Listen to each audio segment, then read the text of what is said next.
হিন্দু বুলিয়ে নোখোৱাকৈ থাকিব নোৱাৰি হিন্দু দোকানীয়ে এনে বস্তু নিদিয়ে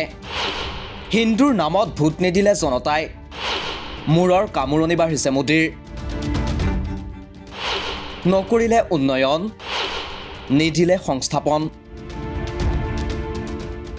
দেশত আৰু সাম্প্ৰদায়িক ৰাজনীতি নচলে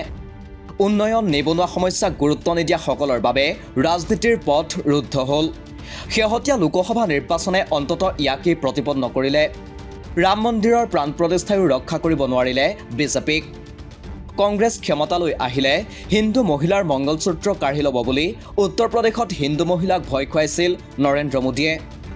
তদুপৰি দুটা ঘৰ থাকিলে এটা ঘৰ দুখন গাড়ী থাকিলে এখন গাড়ী কংগ্ৰেছে লৈ যাব বুলি ভয় খুৱাইছিল নৰেন্দ্ৰ মোদীয়ে বিজেপি কেন্দ্ৰীয় নেতৃত্ব আৰু প্ৰধানমন্ত্ৰী নৰেন্দ্ৰ মোদীয়ে এনেকৈ এক সাম্প্ৰদায়িক বাতাবৰণ সৃষ্টি কৰি ক্ষমতাৰ বাঘজৰী হাতত ল'ব খুজিছিল কিন্তু বাস্তৱত বিজেপিৰ এই কৌশল সফল নহল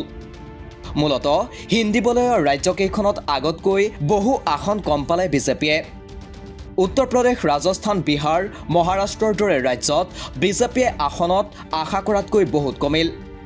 উত্তৰ প্ৰদেশত হিন্দু জনসংখ্যা আছে 79.73% আৰু ৰাজ্যখনত মুঠ লোকসভাৰ আসন আছে 80খন ৰাজ্যখনৰ শতকৰা 80 গৰাকী লোক হিন্দু হোৱাৰ পিছতো বিজেপিয়ে 80খন আসনৰ মাত্ৰ 33খন আসনতহে জয়লাভ কৰে ঠিক সেইদৰে হাৰিয়ানাত হিন্দু জনসংখ্যা আছে 87% অৰ্থাৎ প্ৰতি 100 গৰাকী মানুহৰ 87 গৰাকী হিন্দু মানুহ আছে হাৰিয়ানাত কিন্তু ইয়াৰ পিছতো মুঠ 10খন আসনৰ 5খন আসনহে লাভ কৰে বিজেপিয়ে আনহাতে মহাৰাষ্ট্ৰত হিন্দুৰ সংখ্যা 79.83%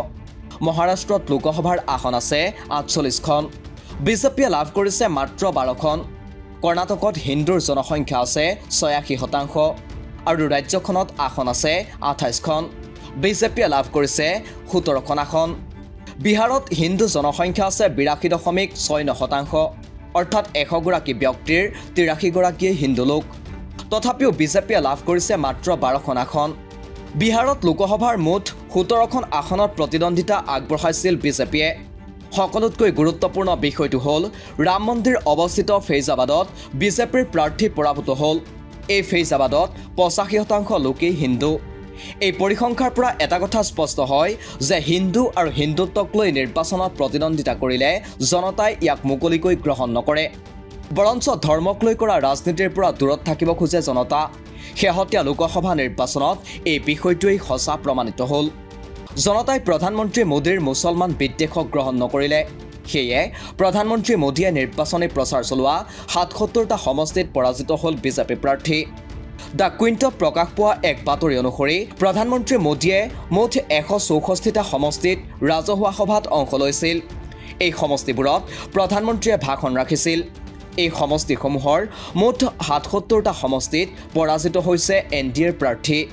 প্ৰধানমন্ত্ৰী মোদীয়ে বিগত 16 মাৰ্চৰ পৰা 30 মেৰ ভিতৰত এই সভাবোৰত অংশ লৈছিল ইয়াৰ পৰা এটা কথা স্পষ্ট হ'ল যে প্ৰধানমন্ত্ৰী মোদীয়ে হিন্দু ভোটৰ স্বাৰ্থত যিমান সাম্প্ৰদায়িক কথা বতৰা ক'লে সেইবোৰক অলপো গ্ৰহণ নকৰিলে দেশৰ জনতাই নিউজ ডেস্ক ৰিপোৰ্ট দি ক্ৰছ কাৰেণ্ট